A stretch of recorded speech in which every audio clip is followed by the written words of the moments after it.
Magandang gabi po, Luzon, Visayas at Mindanao.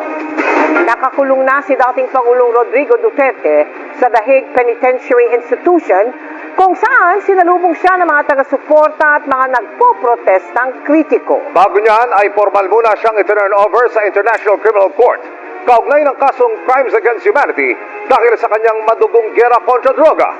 Inabutan naman siya ng mga damit panlamig at iba pang gamit ng ating embahada. At nakatutok si Marisol Abduraman. Ito ang mga sandali matapos makalapag ang eroplanong lunan si dating Pangulong Rodrigo Duterte sa Rotterdam Airport 11:54 p.m. kagabi, oras sa Pilipinas. Dito pa lang, sinimulan na ang proseso para sa pag-turn over sa dating Pangulo sa International Criminal Court.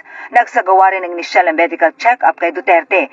Pagkababa ni Duterte sa eroplano, na-turn over na siya sa kustudiya ng ICC mula sa Rotterdam Airport sa the Netherlands. Agad na dinala si Duterte sa The Hague Penitentiary Institution kung saan siya ididetine. Ang kanyang pagdating, inabangan ng ilang mga taga-suporta. May mga nag-abang ding mga protester kontra Duterte. Ayon sa Philippine Embassy sa the Netherlands, nagbigay sila ng winter clothing at care packages kay Duterte at ibabang sakay ng eroplano. Inisyuhan daw ng 2-day visa ang mga kasama ni Duterte para mabigyan sila ng sapat na oras para makapagpahinga. 15-day visa naman ang ibinigay kay dating Executive Secretary Salvador Mijaldea bilang legal counsel ni Duterte. Sinabihan na rin ng embassy officials ang mga opisyal ng ICC at Netherlands Ministry of Foreign Affairs tungkol sa medical at physical conditions ni Duterte para matutukan. Ipinagbigay alam na rin daw ito sa ICC medical doctor.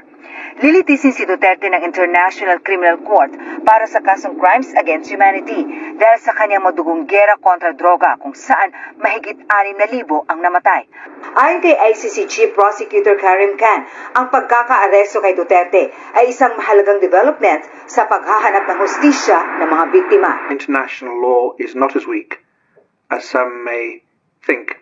When we come together, when we work, when we build partnerships, the rule of law can prevail.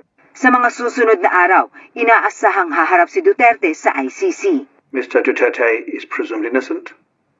He will make his initial appearance before the court soon. And the focus of the office is on the judicial proceedings, on proving his case before the judges of the International Criminal Court.